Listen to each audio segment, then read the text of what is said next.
আজ হঠাৎ নিজের কাছে একটা প্রশ্ন করলাম, শেষ কবে শুধু নিজের জন্য 10 মিনিট সময় নিয়েছিলাম? এমন 10 মিনিট যেখানে কোনো কাজ নেই, কোনো দায়িত্ব নেই, শুধু আমি আর আমার নিজের মন। অনেক ভেবে দেখলাম, মনে করতে পারলাম না। তখন বুঝলাম বিয়ের পর সবচেয়ে চুপচাপ যে জিনিসটা হারিয়ে যায় সেটা হলো নিজের জন্য সময়। আসসালামু আলাইকুম সবাইকে। মনিস ডেইলি লাইফ থেকে আমি মনি। সবার সুস্বাস্থ্য কামনায় আমি আরেকটি ব্লগ শুরু করতে যাচ্ছি। আশা করি সবাই আমার সাথে থাকবেন। বিয়ের আগের সময় যেন নিজেরই ছিল। যখন ইচ্ছা ঘুমাতাম, যখন ইচ্ছা বসে থাকতাম।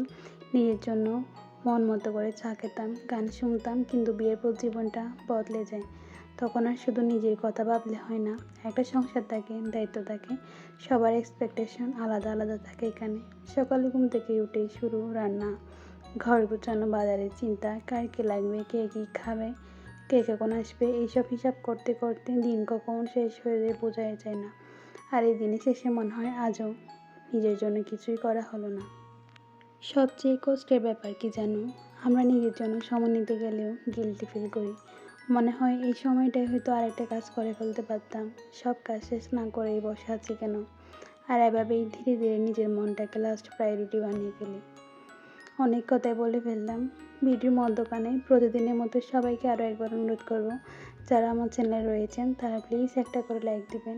আসলে আপনার লাইক দিলে আমি মোটিভেট হই, আর আমি কোনো নতুন ভিডিও আনলে সাথে সাথে আপনার কাছে আমার নোটিফিকেশনটি চলে যাবে আপনার পরিবারে। তো সবাই আশা করি সাথে থাকবেন। আর যারা আমার চ্যানেলে নতুন এসেছেন তাদেরকে অনুরোধ করবো সবাই প্লিজ একটু সাবস্ক্রাইব করে দেবেন।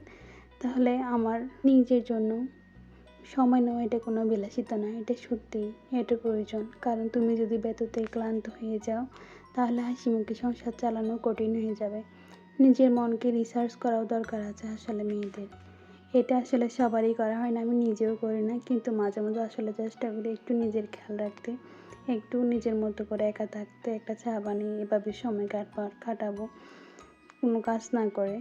কিন্তু বিয়ের পর ধীরে ধীরে আসলে সব বদলে যায়। সকাল থেকে রাত কারোর জন্য রান্না, কারোর জন্য অপেক্ষা, ঘরের কাজ দায়িত্ব সব করতে করতে আসলে নিজের কথাটাই বলে যায়।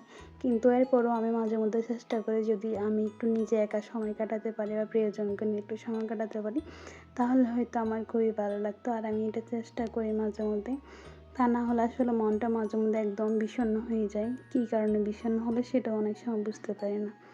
সংসার করতে এসে একটা জিনিস শিখেছি, সবাইকে খুশি রাখতে গিয়ে নিজেকে হারিয়ে ফেললে একদিন নিজের মনটাই ক্লান্ত হয়ে যায়। তাই সংসারে ভিডিও নিজের জন্য একটু সময় রাখবেন, কারণ আপনারও শান্তি পাওয়ার অধিকার আছে, আপনিও মানুষ। তো সবাইকে বলবো নিজের যত্ন নিন, তাহলে সবার যত্ন নিতে পারবেন আপনি। তো আজকের ব্লগ এইটুকুই। আসসালামু আলাইকুম সবাইকে। সবাই আমার জন্য দোয়া করবেন। আর আপনার মূল্যবান মতামতটি কমেন্টে অবশ্যই জানাবেন। আসলে আপনারা কি এগুলো রিলেট করেন আমার মতো? নেক্সট ব্লগ দেখার জন্য সবাইকে অনুরোধ রইল। আসসালামু আলাইকুম। আল্লাহ হাফেজ।